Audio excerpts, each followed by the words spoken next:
ये हैं जुमोन light house और इस लाइट हाउस पर कीपर की जॉब करने के लिए आपको हर साल 1.2 मिलियन डॉलर यानी तकरीबन 10 करोड़ रुपए मिलेंगे। मतलब यहाँ पर सिर्फ एक दिन बिताने के 2.5 लाख रुपए मिलते हैं।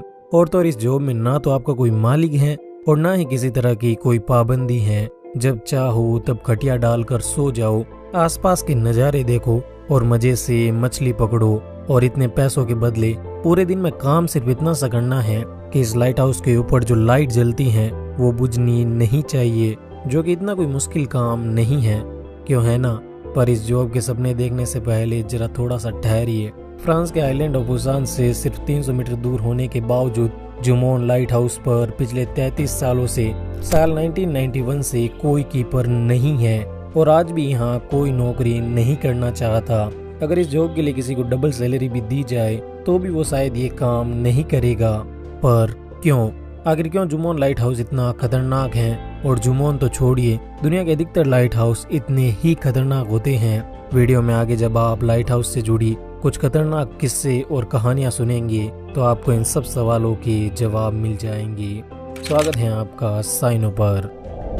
ये साल 1873 की बात है। उस वक्त दुनिया की सबसे बड़ी ship SS Atlantic north Atlantic ocean में आगे बढ़ रही थी। ये एक अत्यधिक आधुनिक और सुरक्षित जहाज था जिसके डूबने का खतरा लगभग ना के बराबर था। लेकिन जब अटलांटिक अपनी 19वीं यात्रा पर था तब एक रात अचानक वातावरण में घना कोहरा छा गया। कोहरे के कारण अटलांटिक के चालक दल को अपने सामने कुछ भी दिखाई नहीं देता और अटलांटिक किनारे से थोड़ी ही दूर एक छोटी सी चट्टान से टकरा जाता है। ये टक्कर थी तो मामूली, लेकिन इसने इस कभी न डूबने वाले जहाज को ऐसी चोट पहुंचाई कि ये पानी में समा गया। इस पर मौजूद आधे से ज्यादा पैसेंजर्स मारे गए, करोड़ों डॉलर का नुकसान हुआ और इस जहाज को बनाने वाली कंपनी व्हाइट स्टार लाइन कंगाली की कगार पर पहुंच गई। और यह सब क्यों हुआ जानते हैं? सिर्फ एक लाइट हाउस न दिखाई देने की वजह से। अगर अटलांटिक की क्रू को समय रहते पास ही के आइलैंड पर मौजूद लाइट हाउस दिख जाता तो 19वीं सदी का सबसे बड़ा समुद्री हादसा टल सकता था, पर ऐसा हुआ नहीं। अब ये सोचिए कि ये तो सिर्फ 150 साल पुरानी बात है। इंसान तो पिछले तकरीबन 8000 सालों से पानी में सफर कर रहा है और इस दौरान जहाजों पर मौजूद सेलर्स के पास ना तो GPS था और ना ही कंपास।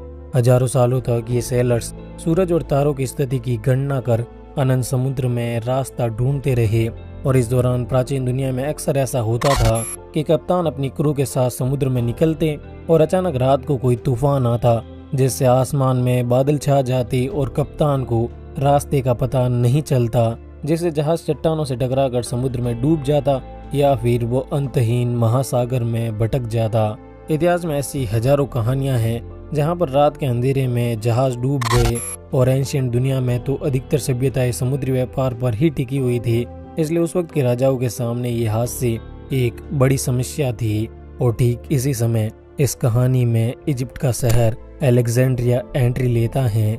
अलेक्जेंड्रिया एक कोस्टल सिटी थी और यहाँ पर बड़ी मात्रा में समुद्री ट्रेड होता था। लेकिन दिक्कत यह थी कि अलेक्जेंड्रिया का जो बंदरगाह था वो कुछ इस तरह का दिखता था। यहाँ पर बड़ी बड़ी चट्टानें थी जिससे अक्सर रात के समय आने वाले जहाज टकरा जाते हैं। ये 280 ईसा पूर्व की बात है। इस समय इजिप्ट पर टोलेमी सोटर का राज था और वो किसी भी तरह अलेक्जेंड्रिया की इस समस्या को सुलझाना चाहते थे। इसलिए उन्होंने उस वक्त के एक बहुत बड़े ग्रीक आर्किटेक्ट सोस्ट्रेटस ऑफ कनिडस से मदद मांगी। सोस्ट्रेटस ने राजा के कहने पर एक बहुत बड़े टावर को डिजाइन किया। ये टावर इतना बड़ा था कि जब तक ये बना तब तक सोटर का बेटा टोलेमी II फिलोडेल्फस राजा बन चुका था। अलेक्जेंड्रिया के फेरोज आइलैंड पर बना ये टावर एक तरह से दुनिया का सबसे पहला लाइट हाउस था। इसे फेरोज ऑफ अलेक्जेंड्रिया भी कहा गया। इंजीनियरिंग का ये नायाब नमूना प्राचीन विश्व के 7 अजूबों में से एक था। इस टावर की ऊंचाई 384 फीट थी और पूरी दुनिया में सिर्फ गीजा का महान पिरामिड ही एक ऐसी इमारत थी जो इससे ऊंची थी। फेरोज ऑफ अलेक्जेंड्रिया भले ही दुनिया का सबसे पहला लाइट हाउस हो, लेकिन ये मॉडर्न लाइट हाउस से बहुत अलग था। ये एक तरह से एक ऊंची चिमनी थी।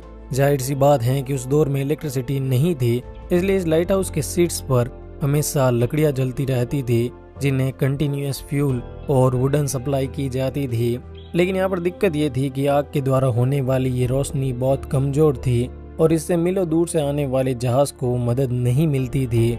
इसलिए सोस्ट्रेटस ने अपने जीनियस दिमाग का इस्तेमाल करते हुए इस लाइट हाउस के टॉप पर कुछ मिरर और लेंस कॉम्बिनेशन लगा दिए, जिनसे ये लाइट रिफ्लेक्ट होकर कई मील दूर से भी देखी जा सकती थी।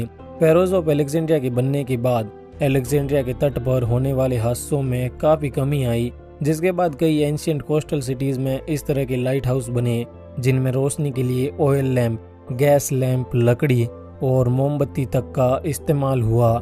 लेकिन कोई भी लाइट हाउस आज के लाइट हाउस की तरह नहीं था। दुनिया का सबसे पहला लाइट हाउस बनने के लगभग 1900 साल बाद 17वीं शताब्दी में आयरलैंड में एक प्रॉपर लाइट हाउस बनाया गया। इसके लगभग 100 साल बाद यानी 18वीं सदी में इन लाइट हाउसेज में पैराबोलिक रिफ्लेक्टर का इस्तेमाल होना शुरू हुआ, जो कि एक क्रांतिकारी कदम था। और सबसे दिलचस्प बात यह है कि इस रिफ्लेक्टर को लंदन के एक नॉर्मल से ग्लास कटर थॉमस रोजर्स ने बनाया था। थॉमस ने आइडिया दिया कि क्यों ना वे लाइट हाउस लैंप के पीछे एक स्पेरिकल ग्लास मिरर लगा दे, जिससे लाइट रिफ्लेक्ट होकर कई गुना दूर तक जा सकती थी। रोजर्स का ये आइडिया काम कर गया और यूरोप के कई सारे लाइट हाउसेज में लैंप के पीछे इस तरह के स्पेरिकल मिरर लगाए गए। लेकिन इस आइडिया में भी एक दिक्कत थी, ये रोजर्स लेंसेज बहुत ज़्यादा लाइट ऑब्जर्व करते थे और इतने एफिशिएंट भी नहीं थे।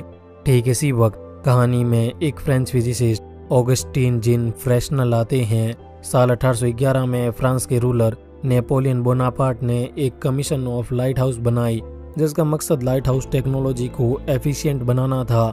फ्रेशनल इस कमीशन के सेक्रेटरी थे। उन्होंने एक खास तरह का लेंस तैयार किया जिसे फ्रेशनल लेंस कहते हैं। फ्रेशनल लेंस रोजर्स लेंस के मुकाबले पतला था और इसमें कुछ खास तरह के कट भी थे, जिससे लैंप से निकलने वाली लाइट जो पहले फैली हुई थी उसे एक पर्टिकुलर डायरेक्शन में फोकस किया जा सकता था। यह संभवतः लाइट हाउस के इतिहास में सबसे बड़ा इन्वेंशन था। आज भी अधिकतर लाइट हाउस में इसी तरह के लेंस का इस्तेमाल होता है। समय के साथ इंसानी सभ्यता रोशनी के लिए आग से इलेक्ट्रिसिटी की तरफ बढ़ गई और लाइट बल्ब का आविष्कार हुआ। साल 1934 में आयरलैंड का दोनागाडी लाइट हाउस दुनिया का सबसे पहला इलेक्ट्रिक लाइट हाउस बना। अब अगर हम वापस अपनी कहानी के सबसे शुरुआत में यानी दुनिया के सबसे खतरनाक लाइट हाउस जुमोन लाइट हाउस की तरफ चले, तो ये लाइट हाउस दुनिया की सबसे लोनली यानी अकेली जगह है। जब आप यहाँ काम करेंगे तब आप बिल्कुल अकेले होंगे। और सबसे डरावनी बात तो ये है कि जब समुद्री तूफानों का मौसम होता है तब इस लाइट हाउस के आसपास सैकड़ों फीट ऊंची लहरें उठती हैं, जो इसे पूरी तरह ढक देती हैं। और अक्सर यहाँ पर काम करने वाले कीपर को कुछ इस तरह से रेस्क्यू करना पड़ता है। और ये तूफान साल के किसी भी महीने में आ सकते हैं, यानी यहाँ पर लगातार जान जाने का खतरा बना रहता है। हालांकि आज के समय दुनिया के अधिकतर लाइट हाउस ऑटोमेटेड होते हैं और वहाँ पर किसी भी तरह के कीपर की कोई जरूरत नहीं होती। जुमोन लाइट हाउस पर भी पिछले 30 सालों से कोई कीपर नहीं है और ये ऑटोमेटिकली ऑपरेट होता है।